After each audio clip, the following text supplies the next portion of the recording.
ধন্যবাদ। নমস্কার, আমার নাম অভিজিৎ বর্মন। আমি একজন কবি, সাহিত্যিক এবং গবেষক। আমি বৌদ্ধ ধর্মের উপরেই আমার গবেষণা কর্ম এবং আমার 21টা বই প্রকাশ হয়েছে। কর্মজীবনে আমি দুইটা কোম্পানি ম্যানেজিং ডিরেক্টর, আমার দুটি কনসালটেন্সি কোম্পানি আছে এবং বাংলাদেশের মধ্যে স্বনামধন্য দুটি কোম্পানি। আজকে আপনাদের এখানে আমি এসেছি, আমি কিছুক্ষণ আগে বলেছি, আমি সংক্ষিপ্তভাবে বলছি। আজকে আপনাদের এখানে এসেছি 8ই মার্চ নারী দিবসে নারীর লাঞ্ছিত হওয়ার একটি ঘটনাকে ব্যক্ত করার জন্য। আমার বক্তব্য কোনো ব্যক্তি বিশেষের বিরুদ্ধে নয়, কোনো রাষ্ট্রের নয়, কোনো ধর্মের নয়। আমার বক্তব্য শুধু মায়ের শ্লীলতা হানিকারী বিচার বা মায়ের শ্লীলতা হানিকারী যিনি, তার বিরুদ্ধে আমার প্রতিবাদ। 8ই মার্চে বাংলাদেশে চট্টগ্রামে নন্দনকানন বৌদ্ধ বিহারে ধর্মীয় অনুষ্ঠানকে কেন্দ্র করে দুইটি পক্ষ বিপক্ষ সৃষ্টি হয়। সেই দুটি পক্ষ বিপক্ষের মধ্যে এক পক্ষ নিচে আর এক পক্ষ উপরে অবস্থান করতে থাকে। সেখানে কলকাতা ইউনিভার্সিটি থেকে ডক্টরেট করা চট্টগ্রাম বিশ্ববিদ্যালয়ের পালি বিভাগের শিক্ষক এবং সভ্য 21শে পদকপ্রাপ্ত ডক্টর জীবনজ্যোতি ভিক্ষু দোতলার মধ্যে ধর্মীয় অনুষ্ঠান করছিলেন। হঠাৎ কোনো কারণ ছাড়া অথবা কোনো কারণে উনি উপর থেকে নিচে নেমে আসেন। নিচে নেমে যদি উনি গেটের দিকে যেতে থাকেন, সেখানে উনি সামনে পান বাংলাদেশ বৌদ্ধ মহিলা সমিতি বাংলাদেশের সভাপতি রেখা রানী বড়ুয়াকে।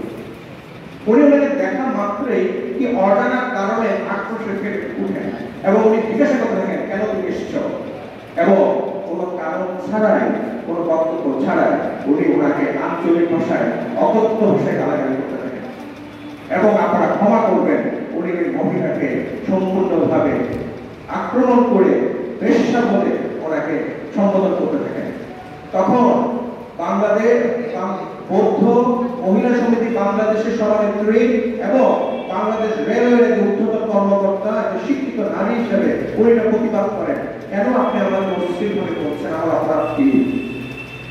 সেই ভদ্রলোক ডক্টর জীবনজ্যোতি কোন কারণ ছাড়াই বিজেপি বক্তব্যটি রেখা রানী তার প্রেস কনফারেন্সে বলেছে যে উনি ওনার শরীরে হাত দিতে আসেন। তখন রেখা রানী তার সম্ভ্রম রক্ষার কারণে উনি ওনার জীবনজ্যোতির হাত থেকে মোবাইলটি নেন বলে রেখা রানী বক্তব্য পেশ করেন প্রেস কনফারেন্সে। সেই জীবনজ্যোতি ভিক্ষু, তিনি একজন কলকাতা বিশ্ববিদ্যালয় থেকে ডক্টরেট করা, তিনি একজন চট্টগ্রাম বিশ্ববিদ্যালয়ের পালি বিভাগের শিক্ষক, তিনি 21শে পদক পেয়েছেন।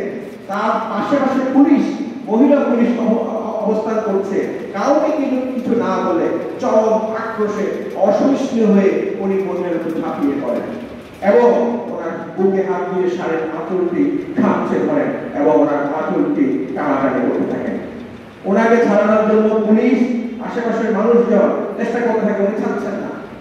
তখন পাশে দাঁড়ানো ওনার মহিলা ওনাকে যখন ছাড়াতে পারছেন না, ওনার স্ত্রী সম্মান রক্ষার জন্য ওনার স্ত্রী পাশ দিয়ে উনি ওনার মাথার মধ্যে আঘাত করেন।